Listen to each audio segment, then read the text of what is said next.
So in the last lecture, good afternoon. So in the last lecture, we have to be seen the one of the topic that is a design of the particular thing with respect to the frequency amplifier, right? So it is for that purpose what we have to do, design of the certain part, that is there are something formula that according to formula we have to be design the amplifier, right? This thing we have to be done. So 50% part or near about 30% part should be remain of that problem. That's why I'm revise the same problem again firstly, then we have to be start the particular thing, right? So see your problem, I'm told you related to the problem, that is design a single stage RC coupled amplifier which provide the operating point 5 volt 5 milliampere and VCC equal to 12 volt, voltage gain AV equal to 100, current gain equal to AI equal to 150 with VB equal to 0.6 and HA equal to 2.5 kilo ohm, S is equal to 3 and RL equal to 1 kilo ohm. That is the problem, right? So for the finding the particular thing means designing this equation, we have to be first write out the given thing. So given thing is nothing but a whatever thing that should be sent over here. So here operating point value, that is a 5 volt 5 milliampere, that is nothing but a question point value. So this is a voltage, this is a current. So VCQ is nothing but a 5 volt, ICQ is nothing but a 5 milliampere, VCC equal to 12 volt, then voltage gain AV equal to 100, current gain AI equal to 150, VB equal to 0.6 volt, HI equal to 2.5 kilo ohm, S is equal to 3 and RL equal to 1 kilo ohm. These are the all of the given things, right? That we have to be written here. After all that, we have to be done the calculation. For that purposes, we have requirement of the RS, that is a resistor applied across input, right? So we have to be assumed, we know that we have assumed something that we have not given, right? So RS as we have to given as a 50 ohm, so that's why we have to be assume RS as a 50 ohm, right? Another thing, for the purpose of frequency, if it is not given, in that case operating frequency must be 20 hertz to the 20 kilohertz. That's why we have to be written as a frequency 20 hertz to the 20 kilohertz. Then we have seen the first step, that is first step is nothing but a selection of RE. RE is nothing but a emitter resistance. For a selection of RE, we have to done phi RE equal to 1 by 10 VCC. That is the formula for the calculation of phi RE, right? Accordingly, we have to be calculate the VRE, right? But see, we have calculated the VRE, but another formula for the VRE. Why we have to use the two different formula? Because equating of these two formula, we have got the one of the value. That's why phi equal to 1 by 10 VCC. And other thing, voltage across RE, it is nothing but a voltage of phi equal to IR, right? So IR indicate that current through the phi equal to IR. So current is nothing but emitter current, resistance also emitter resistance. So that phi equal to I into RE. Accordingly, we have to be calculate the RE. So RE equal to phi divided by E, phi divided by E. But see, we don't have the value of IE, but we already seen the I equal to IC plus IB, but the value of IB is very less. That's why we are neglected. So I equal to IC. So we have to be put out the IC for the value of IE. So phi divided by IC. Accordingly, IC is nothing but a question point value. So we have to be calculate the value of RE. Okay.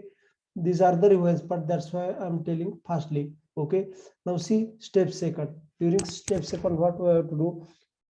Selection of R1 and R2. See, selection of R1 and R2 is nothing but a calculation of R1 and R2. For that purposes, we have uses the two, that is phi R2. We have to be calculated by two ways. Why it is? Because by equating this, we also calculate the one of the value as above this thing, right? So phi R2 equal to phi B plus phi RE, right? How it is coming? See, phi R2 is nothing but a, see, phi R2 is nothing but a voltage across R2, right? So voltage across R2 is nothing but a term related to it, not internal, external term, right? So in that case, this term coming, this voltage across base to emitter and the whatever the current flowing through the RE, right? So that's why VB voltage across it is VB, current flowing through it is I into RE. This term only coming here. See, right? Phi R2, which is equal to VB into phi RE, right? Phi RE is nothing but I into RE. I am already told you, I have already used here as a I into RE or VB or with respect to voltage. See here, whatever the voltage coming across this point VB, whatever the voltage coming across VRE, VRE is also nothing but a I into RE, right? So see, we have to be calculate the VR2 equal to VB plus VRE. This is by applying KVL, right? Now see, same thing, VR2 across, we have also applying the voltage divider rule. We have to be calculate the value of VR2, right? For that purpose, what do I have to do? VR2 voltage across R2, it is nothing but this resistance divided by both resistance into applied voltage, right? So R2 divided by R1 plus R2 into VCC, that is the value for the purpose of when we apply the voltage divider rule. See, VR2 equal to R2 divided by R1 plus R2 applied voltage, that is a VCC, right? This is the equation number 2, right? So see, for that equation we have to be calculate the two here VR2 by equating means equal to both equation. We have to be calculate the one of the equation. This is the repeated, that's why we have seen here. Now equating equation 1 and 2, what we have to do? We know that equation R2 divided by R1 plus R2, which is equal to VB plus VRE, right?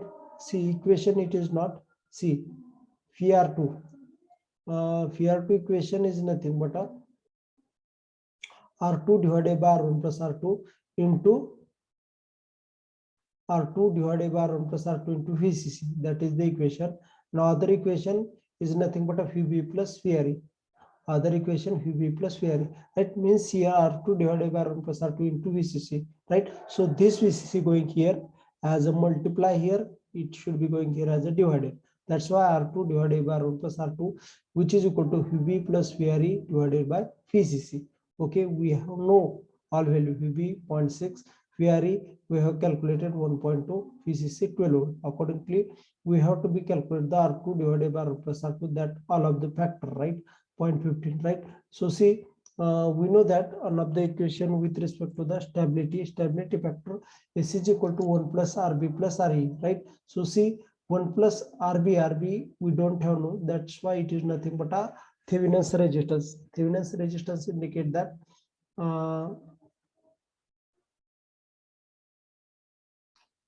these two resistors connected each other, and we have formed the one of the resistance, that is nothing but a RTH. Okay, so it is a RTH resistance. So it is nothing but a 1 plus RB base resistance, right? Base resistance, we have two resistors used, R1 and R2, that equivalent resistance. That's why 1 plus RTH by RE. RTH indicate that which should R1 and R2 are coming each other, it forms the Thevenin's resistance RTH. Okay, now see, we know the stability factor, that value, that is a 3. One is as it is, RTH as it is, we know that RE value, that is a 240. So we have to we calculate the value of RTH. How it is? See, we know that 3 is the value of stability factor, 1 is plus, so going out the other side it is a minus, right? So 2 is coming across here, and whatever the 240, it is a divided going another side as a multiplied, right? So 2 into 240, which is equal to RTH, right? So RTH equal to 480. Okay, we have to be calculate the RTH. Now another equation for RTH is nothing but what is RTH? Now मी तुम्हाला सांगितलं, RTH ज्यावेळेस काढत असतो ना, तो equivalent बेसचा resistance असतो, लक्षात घ्या. म्हणजेच R1 आणि R2 चं कॉम्बिनेशन. ते ज्यावेळेस लक्षात घ्या, दोन रेजिस्टन्स ज्यावेळेस एकमेकाच्या पॅरलल मध्ये असतात ना, त्यावेळेस ते कसे कॅल्क्युलेट केले जातात? तर R1 into R2 divided by R1 plus R2 या फॉर्म्युलेने सेम वे इथं केलेला आहे, राईट? आपल्याला RTH ची व्हॅल्यू माहित आहे 480, राईट? आता यातला R1 फक्त माहित नाही, हे माहित आहे R2 divided by R1 plus R2, याची व्हॅल्यू किती आली? 0.15 आलेली, बरोबर? मग आपण काय केलं त्यासाठी? 480 equal to R1 into 0.15, right? ह्याच्यासाठी आपण हे जे काढण्यासाठी भरपूर मल्टिप्लाय वगैरे केलं होतं, बरोबर? म्हणजे काय होलं होतं पहा, इथं R1 काढायचं असेल तर R1 equal to 480 divided by 0.15, right? म्हणजे त्या 3.2 किलो ओम ही व्हॅल्यू आली होती. ओके, आता आलेली 3.2 किलो ओम व्हॅल्यू ही इक्वेशन नंबर 3 मध्ये म्हणजे या इक्वेशन मध्ये टाकायचे, लक्षात घ्या, या इक्वेशन मध्ये टाकायचे. म्हणजेच काय येईल?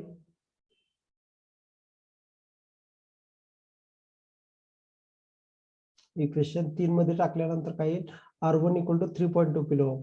पहा इथं R1 3.2 जर केलं तर काय येईल, R2 ची व्हॅल्यू आपण काढलेले आता, R2 ची व्हॅल्यू काढलेली, राईट. सॉरी, R2 ची व्हॅल्यू आपल्याला काढायची. R1 माहित आहे 3.2 किलो ओम. 3.2 किलो ओमची व्हॅल्यू इथं R1 च्या ठिकाणी टाकायची. ह्याच्यावरनं कॅल्क्युलेशन करून आपण काल कॅल्क्युलेशन केलं होतं मॅथमॅटिकल. ऍक्च्युली सांगतो त्यासाठी काय केलं होतं ते, माझ्याकडे आहे ते. R2 इक्वल टू पहिल्यांदा इक्वेशन आलं होतं R2 divided by R1 plus R2 which is equal to 0.15. बरोबर. त्याच्यावर केलं होतं आपण R2 डिवायडेड बाय R1 ची व्हॅल्यू टाकली होती 3.2 इंटू 10⁻³ प्लस R2 बरोबर विच इज इक्वल टू 0.15. त्याच्यानंतर R2 जे प्लस R2 होतं त्याच्यावरचं जे होतं डिवायडेशन ते पलीकडे आपण घेतलं आणि त्यावेळेस काय होणार आहे, तुमचा R2 ऍज इट इज एका साईडला राहील आणि इकडलं पलीकडल्या साईडला जाईल. लक्षात घ्या. त्यावेळेस आपल्याला जे कॅल्क्युलेशन करतो ना त्याच्यातनं व्हॅल्यू किती आली होती आपली, 560 व्हॅल्यू आली होती. लक्षात घ्या 560 ही व्हॅल्यू आली होती. म्हणजेच 560 ओहम, म्हणजेच ते पुढे जाऊन 0.560 किलो ओहम मध्ये कन्वर्ट केली होती आपण. बरोबर. इथपर्यंत आपलं काल झालेलं आहे. बरोबर. लक्षात द्या. प्लीज रिप्लाय द्या. इथपर्यंत झालंय काल. ओके. आता आपण ही स्टेप झाली का थर्ड? ओके. तरी पण सांगतो एकदा स्टेप थर्ड पाहण्यासाठी आपल्याला आरसी काढायचं होतं. राईट. आरसी काढण्यासाठी आरसी हा पॉईंट तुमच्या आउटपुट साईडला होता. राईट. त्यामुळे केव्हीएल तुम्हाला आउटपुट साईडला अप्लाय करावे लागेल. आउटपुटला ज्यावेळेस केव्हीएल अप्लाय करता त्यावेळेस इक्वेशन कसं येतं सांगतो. या साईडला plus VCC minus of IC into RC minus of VC minus of I into RE अशा प्रकारे तुमचं इक्वेशन आलं.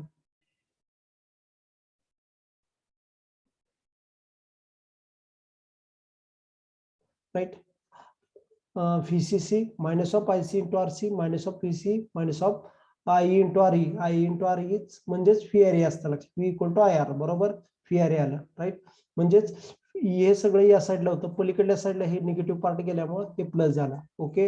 आता काय येईल, IC इंटू RC आपण या साईडला घेतला म्हणजे जागेवर, सॉरी, IC इंटू RC जागेवर ठेवला आणि हे सगळं प्लस पार्ट आहे ना पलीकडे घेतला. त्यामुळे काय होईल, IC into RC equal to VCC minus VC minus phi area. हे इक्वेशन राहिलं. ओके. आता काय करायचं, IC इंटू RC यातला RC काढायचंय फक्त आपल्याला. RC ऍज इट इज ठेवलं, IC मल्टिप्लाइड आहे पलीकडे जाऊन डिवाइड होईल. म्हणजे VCC minus VC minus phi area divided by IC equation येईल. बरोबर. यातल्या VCC ची व्हॅल्यू माहित आहे आपल्याला, VC ची सुद्धा माहित आहे 5 आहे. फिअरीची आपण सुद्धा काढली 1.2 आल्या आणि IC 5 मिली एम्पियर आला. राईट. या सगळ्या कॅल्क्युलेशन केलं ना तर त्याच्यावर RC ची व्हॅल्यू येते 1.16 kilo ohm. Okay. Step number 4 पाहिली होती आपण. स्टेप नंबर 4 मध्ये काय केलं होतं, सिलेक्शन ऑफ सी म्हणजे CM capacitor, emitter capacitor. Right. Formula आहे त्यासाठी आपल्याला दिलेला आहे, XC equal to 1/10 RE. Okay. 1/10 RE ची व्हॅल्यू 240 आहे. त्याच्यावर आपण काढली 24 ओहम XC ची व्हॅल्यू. ओके. हे स्टेप 4 पर्यंत झालंय, म्हणजे इथपर्यंत झालं आपलं. ओके. इथपर्यंत लक्षात आलंय का कसं करायचं ते. ऍक्च्युली हे जे डिझाईन प्रॉब्लेम असताना एक दोन प्रॉब्लेम आपण सॉल्व्ह केल्याशिवाय स्टेप्स लक्षात राहत नाही.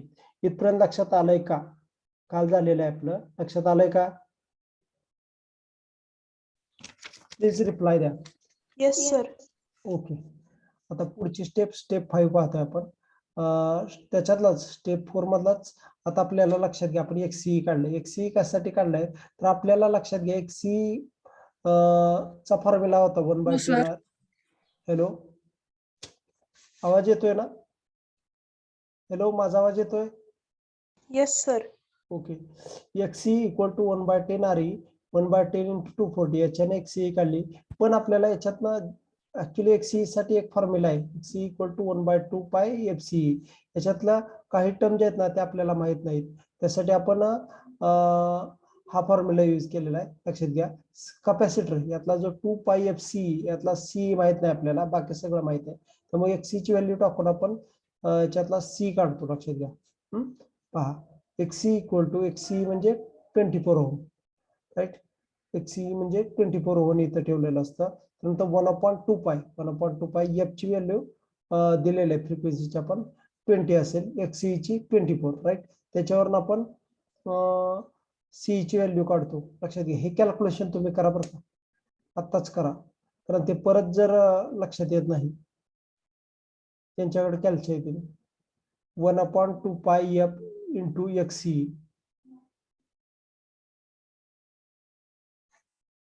हे कसं काढलं सांगतो. आपल्याला कॅपॅसिटीची व्हॅल्यू काढायची, बरोबर. कॅपॅसिटीची व्हॅल्यू काढायची, नंतर हे जे आहेत ना डाऊनवर्ड पलीकडे गेलं, बरोबर, सी झालं, आणि अपवर्ड जे वर होतं XC ते पलीकडे जाऊन खाली गेलं, म्हणजेच 1/2πf XC, राईट, असं झालं. त्यामुळे काय करणार आपण, 1/2π फ्रिक्वेन्सी आपण याच्यात दिलेले आहे तिने, राईट, जी 20 आहे, राईट, आणि XC 24 आहे. लक्षात घ्या, याच्यावरून आपण आता काय करणार आहोत, 2π इंटू 20 इंटू 24 किती येते सांगा मला. 2π इंटू 20 इंटू 24 किती येते?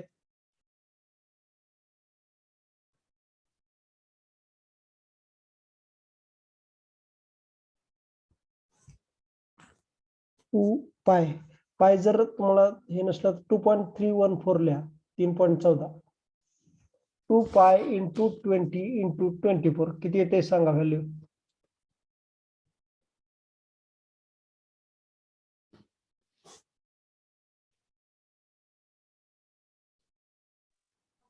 3.0144 10⁻³ राईट. 1 डिवायडेड बाय आन्सर करा आता. 1 divided by answer,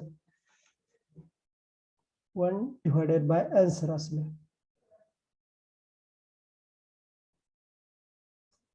calcium 1 divided by answer असं टाईप करा. किती आलं?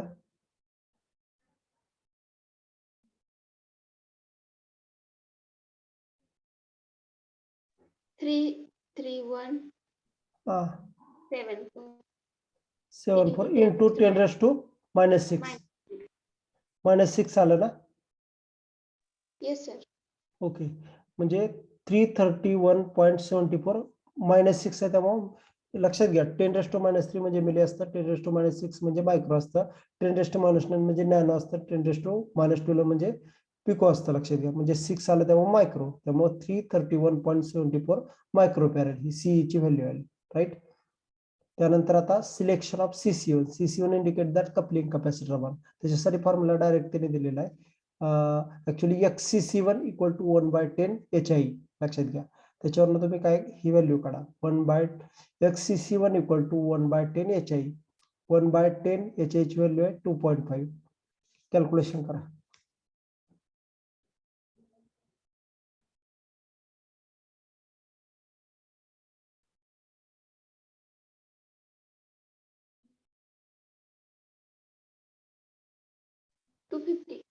ओके, आता दुसरा CC1 साठी फॉर्म्युला आहे. लक्षात घ्या, CC1 equal to 1/2π XCC1.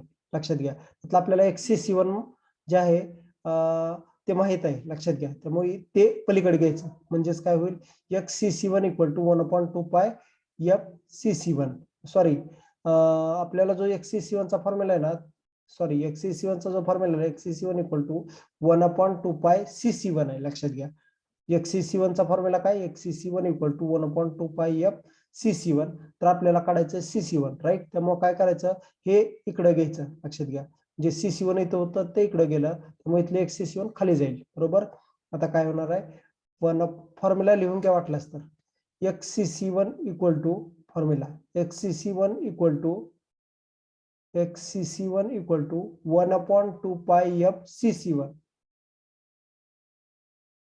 XCC1 equal to 1/2π F into CC1. हा XCC1 चा फॉर्म्युला झाला. आपल्याला XCC1 आहे इकडे, ते पलीकडे जर इकडे पाठवायचं असेल, लक्षात घ्या, ते वर आहे ते खाली जाईल, म्हणजेच येईल 1/2π XCC1, आणि इकडले जे खाली होतं ते वर जाईल, म्हणजे CC1 equal to 1/2π XCC1, right. त्याच्यात आता 2π, त्यानंतर F ची व्हॅल्यू 20 आहे. XCC1 आपण काढलेला आहे 250, ऍज इट इज 250 तर मांडायचं. कॅल्क्युलेशन करा, 2π इंटू 20 इंटू 250. 2π into 20 into 250.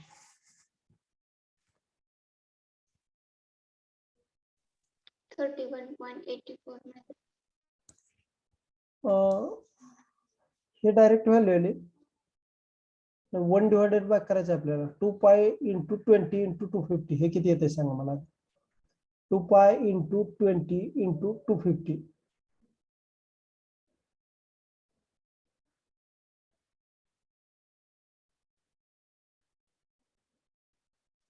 31400.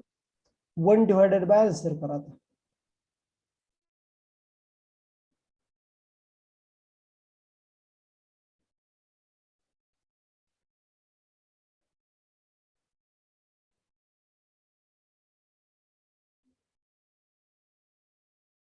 3184. 31.84 काय आलं ऍक्च्युअली व्हॅल्यू मला सांगा. 10 raised to minus 6.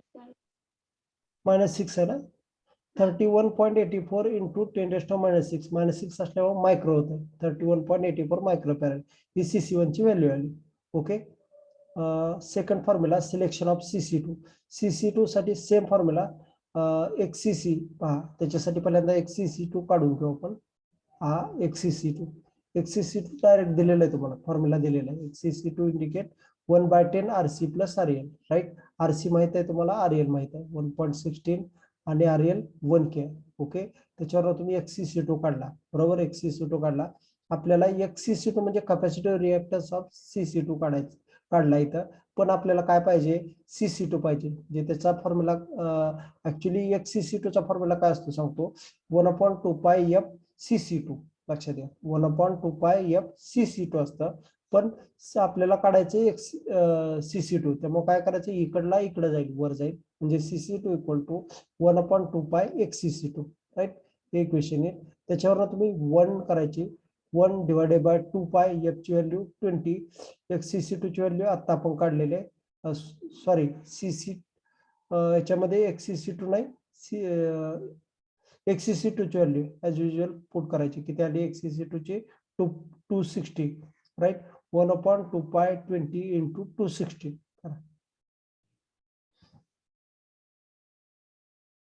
1/2 pi into 20 into 216.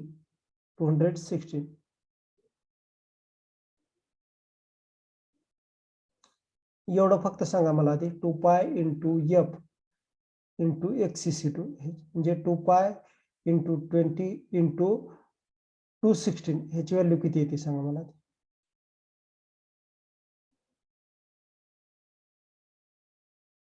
3.84 into 10 raise to -5.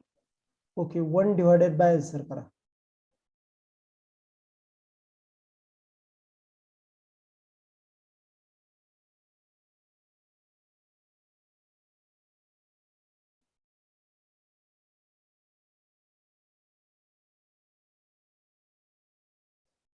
सांगा किती आली व्हॅल्यू.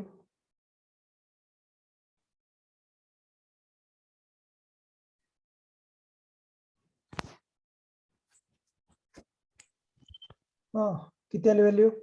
सर मग असं 1 डिवाइड बाय केलं ना तुम्ही सांगितलं. नाही 1 डिवायडेड हा काय सांगितलं मी आता. काय सांगतोय 1 डिवायडेड बाय 2 पाय F इंटू एक CC2 जे 2 पाय इंटू 20 इंटू 216 हे कॅल्क्युलेट करा आधी. मला किती आलं होतं. 2 पाय इंटू 20 इंटू 216 हे किती आलं मला सांगा आधी.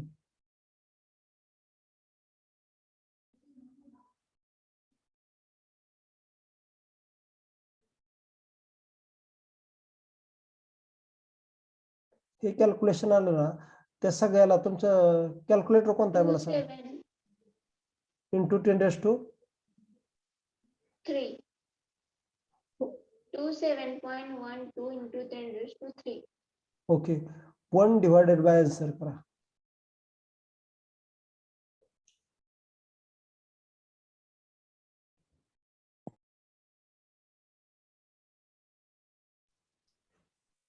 -3.80 into 10 raised to -6. राईट. म्हणजे 36.86 दोनच पॉईंट घ्या. 10 रेस टू -6 आहे त्यामुळं तो जो पॉईंट आहे ना -6 म्हणजेच मायक्रो मध्ये जाईल 36.86 मायक्रोफॅरेड 36.86 मायक्रोफॅरेड त्यासाठी मी दाखवलं होते आपलं बरोबर येते की एकदम अॅक्युरेट आलं 36.86 मायक्रोफॅरेड आणि खाली डायग्राम काढायची लक्षात घ्या डिझाईन प्रॉब्लेम असतो 8 मार्काला विचारला जातो त्यावेळेस हे सगळे जे आता व्हॅल्यू काढलेत ना त्या सगळ्या डायग्राम मध्ये त्यामुळेच तुम्हाला पहिली डायग्राम काढू दिलेली आहे आता ही डायग्राम काढायची त्या डायग्राम मध्ये तुमच्या आलेल्या व्हॅल्यू सगळ्या पुट आउट करायची नॉर्मली ज्यावेळेस ऑफलाईन एक्झाम होती ना त्यावेळेस हे प्रत्येक एक्झामला विचारला जायचा आणि 8 मार्क फिक्स असायचे याचे लक्षात घ्या पण आपण आता जे करतोय ना फक्त एक्झाम साठी नाही नॉलेज साठी करायला लागलोय यासाठी कारण मला म्हणजे एक्झामला हा क्वेश्चन डिझाईन प्रॉब्लेम आहे याच्यावर नसणार आहे लक्षात घ्या म्हणजे डिझायनिंग करा संबंधच नाही येणार तर तुमचे क्वेश्चन ऑनलाईन असणार आहे सगळे आणि त्या केसेसमध्ये थिओरिटिकल पार्ट मॅक्झिमम असेल कम्पेअर टू द प्रॉब्लेमॅटिक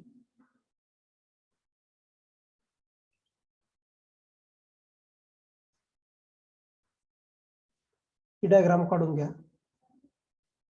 ही डायग्राम काढल्यानंतर 2 प्रॉब्लेम देणार आहे ऍक्च्युली एक प्रॉब्लेम आपण सॉल्व्ह करून एक जात म्हणजे 5 मिनिट आधी असताना स्टॉप करून तो दुसरा प्रॉब्लेम देतो तो तुम्ही सॉल्व्ह करायचा आहे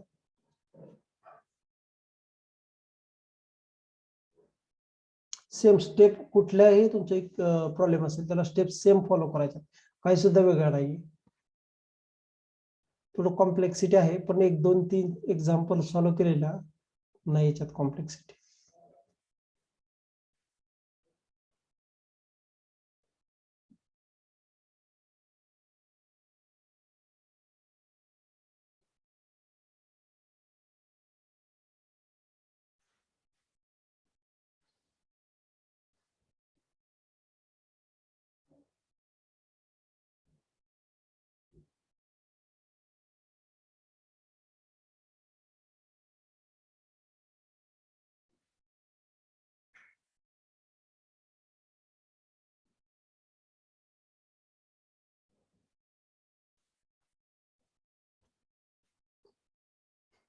राईटअपच्या बद्दल काय केलंय तुम्ही write up with respect to assignment आणि विथ रिस्पेक्ट टू तुमचं लॅब मॅन्युअल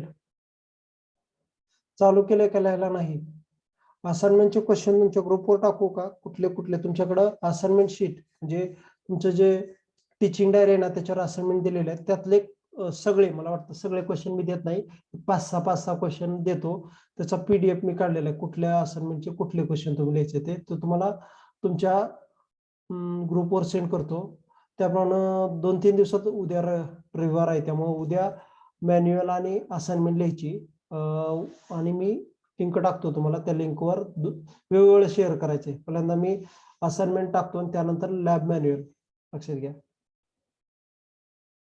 लॅब मॅन्युअल साठी आणखीन तुमचे एक्सपेरिमेंट व्हायचे काही त्यामुळे असाइनमेंट तरी लगेच टाकेल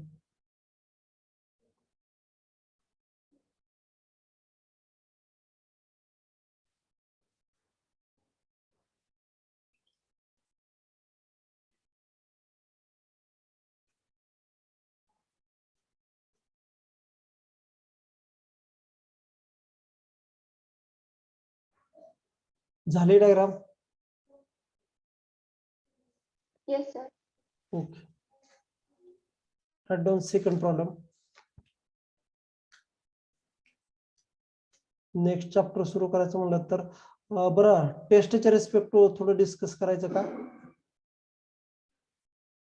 एक सांगतो की तुम्ही जी फर्स्ट टेस्ट दिली ना काही जण 2 4 5 वगैरे मार्क आहेत लक्षात घ्या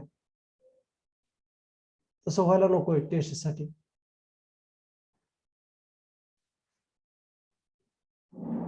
ऍक्च्युली एंड ऑफ ज्या लेक्चर होईल ना त्याच्या 5 मिनिट आधी मी रेकॉर्डिंग हे करून तुम्हाला सांगतो कशी सॉल्व्ह करायची टेस्ट ते ओके आणि 1 मिनिट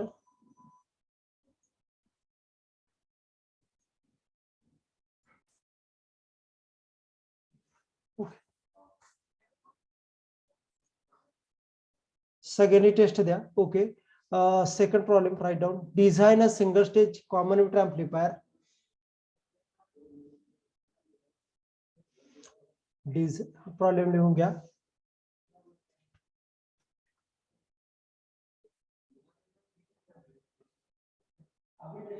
थोडा वेगळा घेतलाय मी. काय वेगळा आहे ते सांगतो तुम्हाला प्रॉब्लेम मध्ये.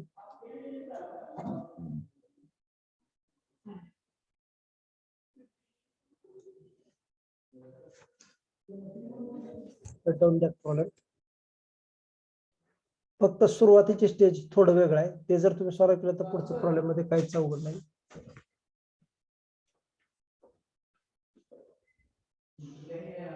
प्रॉब्लेम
मेरे को अभी बहुत काम है, वो देख नहीं बैठता हूँ मैं, क्या चाहिए करना पड़ेगा.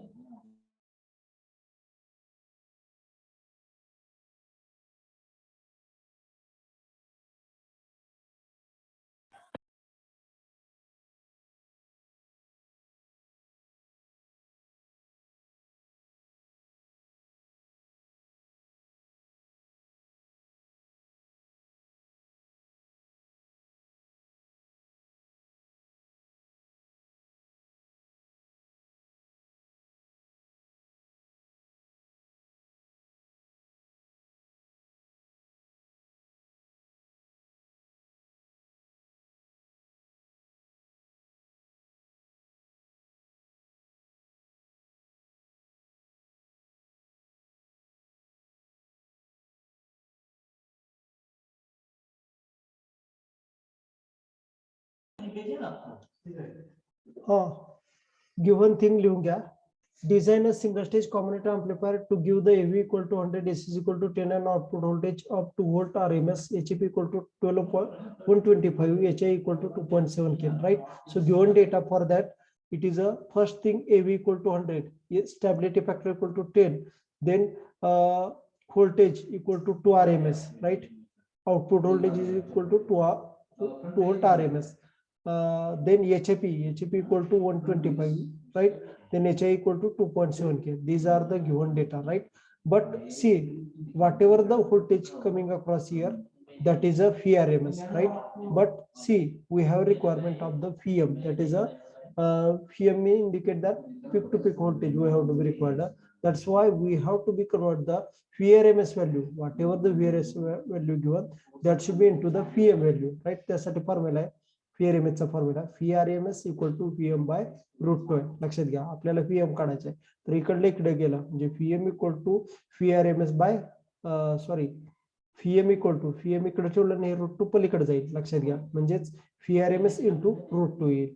pm equal to phi RMS into root 2, right? phi RMS किती आहे? 2 व्होल्ट आहे, बरोबर. त्याच्यानंतर त्यानं रूट 2 ला मल्टिप्लाय करायचं. 2 into root 2, रूट 2 ची व्हॅल्यू किती येते सांगा. ऍक्च्युअली कॅल्क्युलेशन करायचं आहे. 2 into root 2, उसका जो मैं मैंने तो उसको प्रिंट करता हूँ. किती आलं सांगा. 2.80. ओके, 2.84 जे येईल ते आपलं 2.84 हे VM ची व्हॅल्यू आली. त्याला speak value of the output voltage असं म्हणायचं. ओके, हे झालं ना, एवढंच कॅल्क्युलेशन फक्त होतं आपल्याला, बाकी सगळंच आहे ना, तरी पण करूया आपण. त्याच्यानंतर FCQ, आपल्याला इथं FCQ ICQ ची व्हॅल्यू लागत असते. दिली का इथं कुठं कंसात दिलं होतं बघा, ऑपरेटिंग पॉईंट, राईट? या इक्वेशन दाखवतो आधीच्या ह्याच्यामध्ये.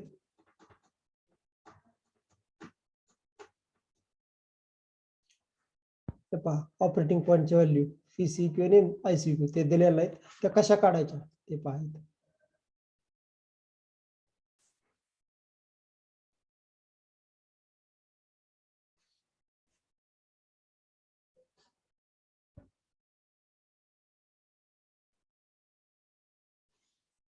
FCQ value is nothing but formula दिलेला आहे आपल्याला ह्याच्यामध्ये अज्युम्ड डेटामध्ये. FCQ which is greater than equal to 1 plus peak value of the output voltage. लक्षात घ्या, हा फॉर्म्युला दिलेला आहे.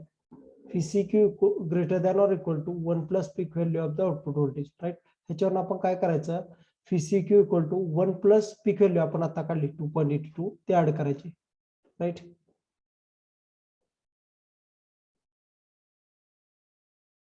1 प्लस 2.82, तर त्यावेळेस काय येईल, FCQ इक्वल टू 3.82 येईल. लक्षात घ्या, 2 पॉईंट झाले, 3.82 येईल. राईट, FCQ इक्वल टू 3.82 येईल. 1 प्लस 2.82 म्हणजे 3.82. लक्षात घ्या, greater than or equal to म्हणजे तुम्ही FCQ ची व्हॅल्यू 3.82 किंवा त्यापेक्षा जास्त तुम्ही करू शकता, पण आपण आपल्या कॅल्क्युलेशन साठी 3.82 हे कसं ऑड होतं. लक्षात घ्या, 3.82 ऑड होतं, मग आपण 5 व्होल्ट घेतलं समजा, म्हणजे इथं सरळ झूम करायचं. FCQ 2.82 पेक्षा जास्त म्हणजे 2 व्होल्ट तुम्ही इथं FCQ घेऊ शकत नाही. लक्षात घ्या, कारण का लेस दॅन 2.82 त्यापेक्षा जास्त घेऊ शकता. लक्षात घ्या, त्यामुळे FCQ ची व्हॅल्यू तुम्ही आपल्या कॅल्क्युलेशन सिम्प्लिफिकेशन साठी आपण आज झूम करायचं, डायरेक्ट आज zoom Q is equal to 5 volt म्हणजे FCQ तुमचं 2.82 पेक्षा ग्रेटर 5 व्होल्ट समजा कन्सिडर केला. त्याच वेळेस आपण ICQ हे सुद्धा 5 मिली एम्पियर आज झूम करायचं. लक्षात घ्या, ओके. म्हणजे तुम्ही Q ऑपरेटिंग पॉईंट काय कसे कन्सिडर केला, 5 व्होल्ट FCQ, 5 मिली एम्पियर हा ICQ. लक्षात घ्या, कारण या हे जे इक्वेशन आहे ना, ह्या ऑपरेटिंग पॉईंटला स्टॅबिलिटी जास्त असते. लक्षात घ्या, म्हणजे आउटपुट जे येणार आहे ते फ्लक्च्युएट होत नसतं. Okay, write down these things.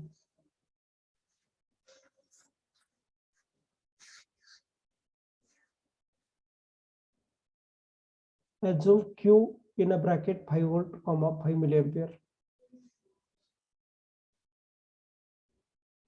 Hence, for better stability, we have assumed the FCQ equal to 5 volt.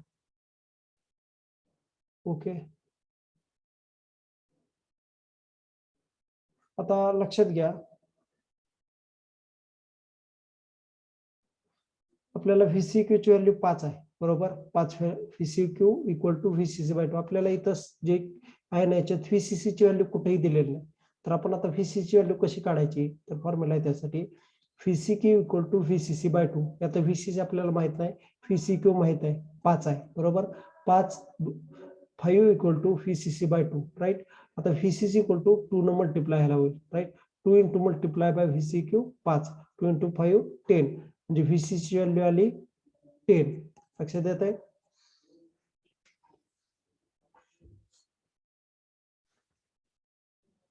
ज्या नव्हत्या त्यात थोडं कॅल्क्युलेशन होतं. ज्या प्रॉब्लेम फक्त या दोनच मेथडनं, वरच्या आणि या मेथडनं विचारले जाऊ शकतात. त्यामुळं हे कसं फाइंड करायचं हे तुम्हाला लक्षात यावं यासाठी मी सांगितलं.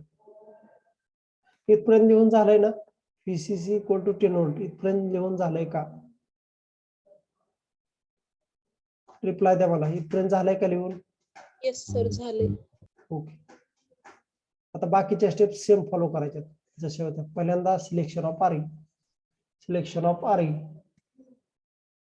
बघा तुम्ही सेम आहे बाकी सगळं. सिलेक्शन ऑफ आरई त्यासाठी formula FRE equal to 1/10 into VCC. Right,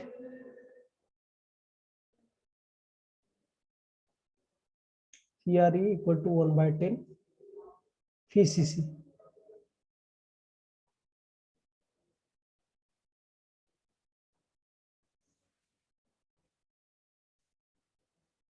They have already given FRE equal to 1.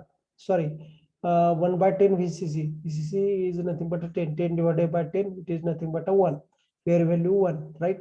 So this is the one equation which should be coming with respect to here. पण आपल्याला equating करायचे आहेत. लक्षात घ्या, त्यासाठी आपण काय करणार आहे, FRE equal to other I into RE. This is the one of the equation when we have to be calculate the phi RE, right?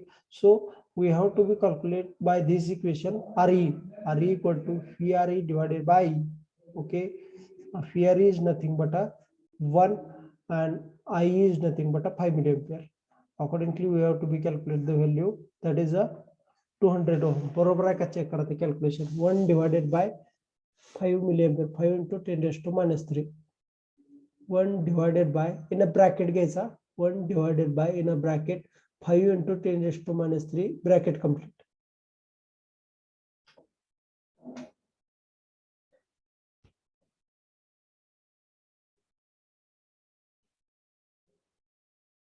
Okay, RH value 200 ohm आली.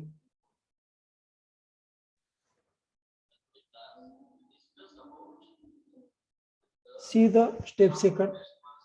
See the step second. Selection of R1 and R2.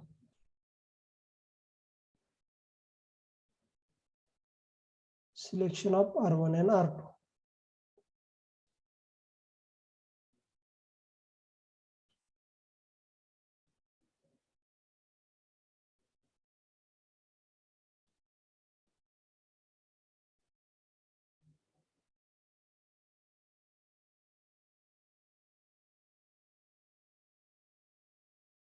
Selection of R1 and R2.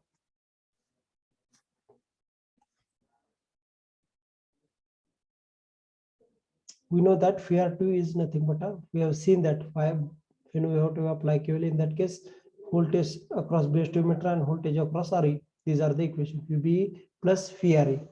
Phi R2 is nothing but phi R2 minus of VB minus of phi RE. Phi R2 equal to VB plus phi RE. Equation आला आपण बघा पाहिलेला आहे, right. दोन equation इक्विटिंग साठी आपण काय करतोय, phi R2 च्या डबल व्हॅल्यू काढतोय. So C phi R2 equal to by applying the voltage divider rule, right? So it is nothing but phi R2 is nothing but phi R2 is nothing but R2 divided by R1 plus R2 into applied voltage phi CC, right? See here, applied voltage as a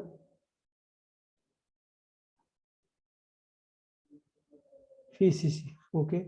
R2 divided by R1 plus R2 into phi CC by applying the voltage divider, right? So it is nothing but R2 divided by R1 plus R2 into phi CC, which is equal to phi B plus phi RE, because in that case we have to be equating and we are taking out one of the value, right?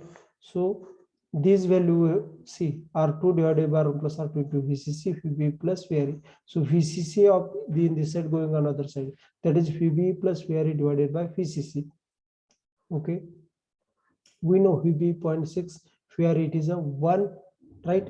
A phi CC it is a 10. Calculate this value.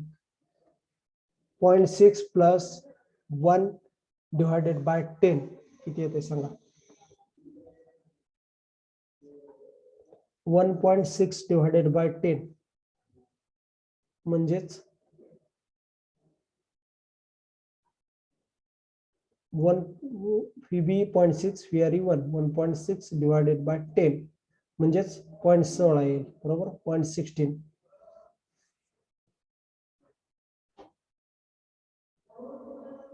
So R2 divided by R1 plus R2 which is equal to 0.16. इथपर्यंत लक्षात आलंय का? Please लक्षात आलंय का सांगा मला इथपर्यंत. आता स्टेप आपण ज्या रेग्युलर फॉलो करतो तेच करतोय, फक्त थोडस सुरुवातीचं कॅल्क्युलेशन वेगळं होतं. इथपर्यंत लक्षात आलंय का? Yes sir. Okay.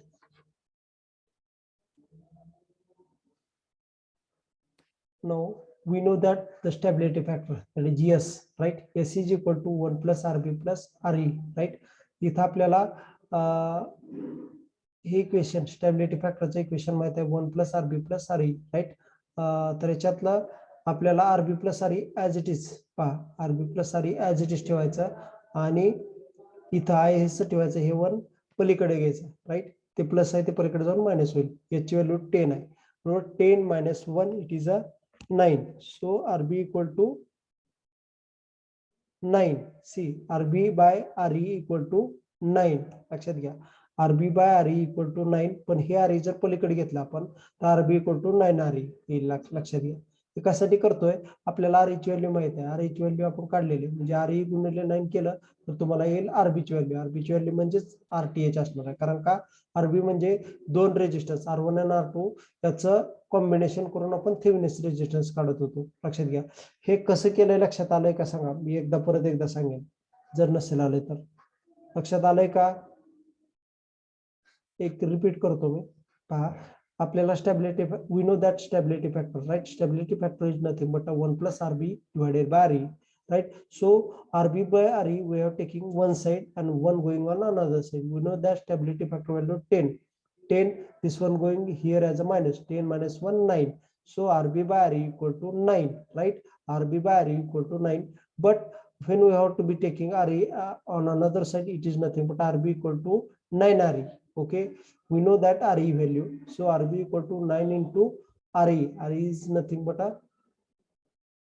we have already, they have given, right, 200. Sorry, we have calculated 200, so it is a 200 into 9, it is a 1800. लक्षात आलंय का हे कॅल्क्युलेशन, आता मला सांगा. Yes, sir. Okay, now calculate the RTH. कारण RTH ची value आपल्याला आली, त्याच्यावर आपल्याला R1 ची व्हॅल्यू काढता येते, कारण आपल्याला लक्षात घ्या R2 ची व्हॅल्यू माहित आहे पण R1 ची कुठं माहिती आहे. त्यासाठी काय करतो आपण, RTH equal to R1 into R2 divided by R1 plus R2. We're taking R1 on in earlier side and taking R2 divided by R1 plus R2, right? In this way, see, R1 as it is R2 value, we have calculated the R2 value. See, this value R2 divided by R1 plus R2, right? So here R1 into R2 divided by R1 plus R2, it is a 0.16, right? So R2 divided by R1 plus R2, it is a 0.16 into multiplied by R1, right? So RTH we know 1800. This value is nothing but a 0.16 R1, right? 0.16 R1. Okay, according to that equation, we are taking R1 equal to 1800 divided by 0.16, right? So according to that equation, we have to be calculate the value of R1. And during the for the calculation of R2 काढायसाठी आपण काय करणार होता, आता फक्त या equation मध्ये R1 ची व्हॅल्यू टाकली ना R2 निघतोय, लक्षात घ्या. कारण या RTH equal to R1 into R2 divided by R1 plus R2 या इक्वेशन मध्ये फक्त आपण R1 ची व्हॅल्यू टाकायची, लक्षात घ्या. त्याच्यावर कारण RTH ची व्हॅल्यू माहिती आहे आपल्याला 1800, R1 ची व्हॅल्यू माहिती आहे आपल्याला 11.2 किलो ओम आहे. R2 त्या इक्वेशन वरनं काढायचं आपल्याला R2. आपण लास्टच्या याला प्रॉब्लेम मध्ये सॉल्व्ह केलेलं आहे आपण. ओके, हे सगळं हे म्हणजे प्रॉब्लेम सॉल्व्ह करायला राहिलेला, आणि उद्याच्याला मला किंवा व्हॉट्सअप करा मला. ओके, काय प्रॉब्लेम आला तर सांगा. अटेंडन्स घेतोय मी आता.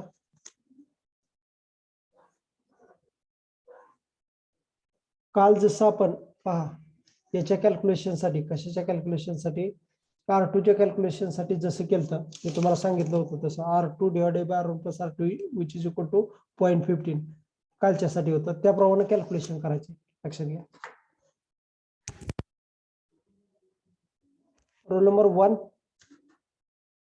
Present. 2 3 Present, sir. 4 present sir. 5 6 Yes, sir. 7 8 9 10 Present, sir. 11 Present, sir. 9 present. Okay, 11 Sir, 10 पण present. हा 9 आणि 10 दोन्ही पण प्रेझेंट ना. 9 roll number 9. Okay, Yes, sir. 11 12 Present, sir. 13 Present, sir. 14 present sir. 15 16 Present, sir. 17 18 19 20 Present, sir. 21 Present. 22 23 Yes, sir. 24, Yes, sir. 25, 26, Yes, sir. 27, 28, Yes, sir. 29, Yes, sir. 30, Yes, sir. 31, 32, 33, Yes, sir. 34, 35, Present, sir. 36, 37, 38. Yes, sir. Okay, option number सांगतो 2, 5, 7, 8, 11, 15, 17, 18, 19, 22, 25, 27, 31, 32, 34, 36, 37. 2 present, sir. 32 present आहे sir. Okay. 20 present, sir. 32. 8 present, sir. 20 Sir, present आहे. 28 present, sir. 28. 32 sir. 28 तर आहेच की 22, 32 sir. 32 आहे ना, yes sir. हा आहे. आहे प्रेझेंट. 18, sir. 18. 18. Okay 18, sir. 18. हो ओके 8. 8. ओके प्रॉब्लेम रिमेनिंग राहिलेला सॉल्व्ह करा. काय प्रॉब्लेम आला तर सांगा मला व्हॉट्सअप करा प्रॉब्लेम सॉल्व्ह करून झाल्यानंतर. ओके स्टॉप करतो.